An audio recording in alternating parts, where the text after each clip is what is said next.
how far we tip the scales our way, no matter how many of them we turn dark, nothing seems to break their capacity for hope, to pass it back and forth like the fluid at preschool fair. We're losing, Lucifer. One bright star at a time, we're losing.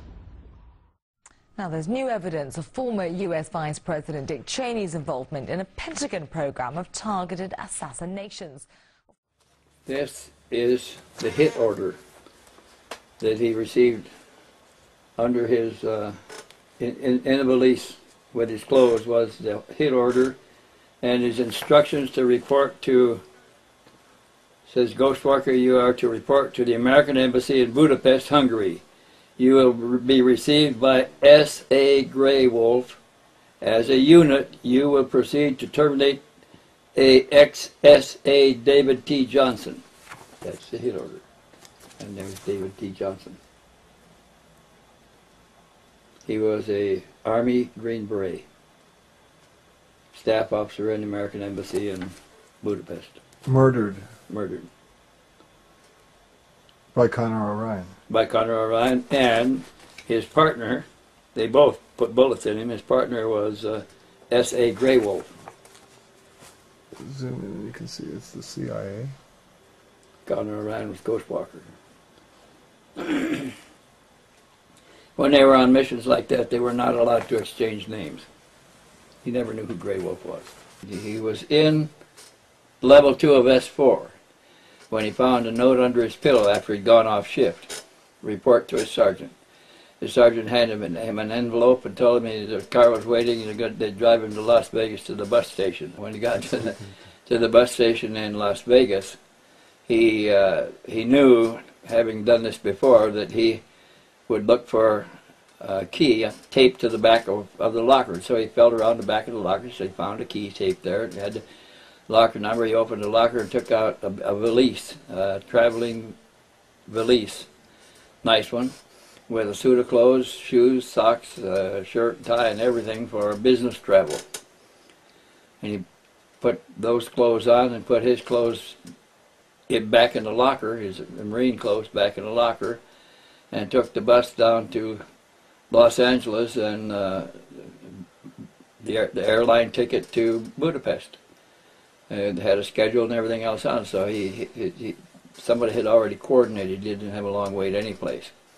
The last one, the 18th one, when he was sent to Budapest, Hungary, he was paired with another CIA agent, or another agent like himself, who was another Special Forces troop.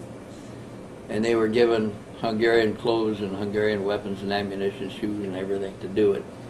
Mugshots of their hit, and where he lived, maps of where he lived, his routes that he traveled, where he went to church, where he went to the grocery store and everything.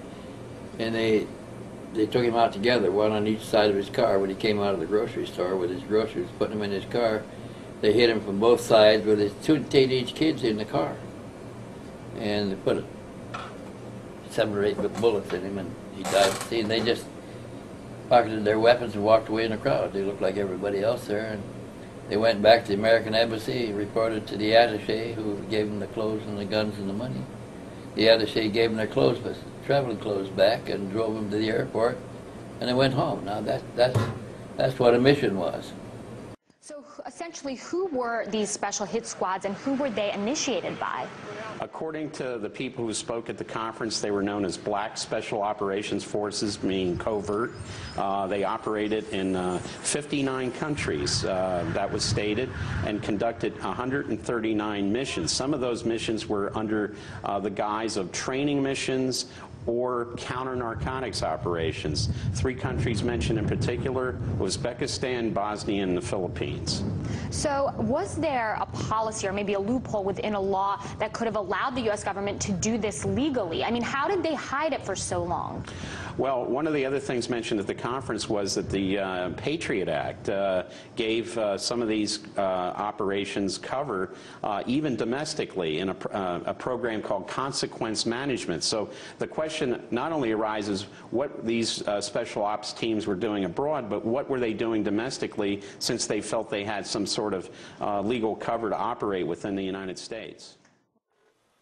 There was a helicopter crash in the S4 area that he told me that the crash was that the government sacrificed an airplane to dispose of 6 people.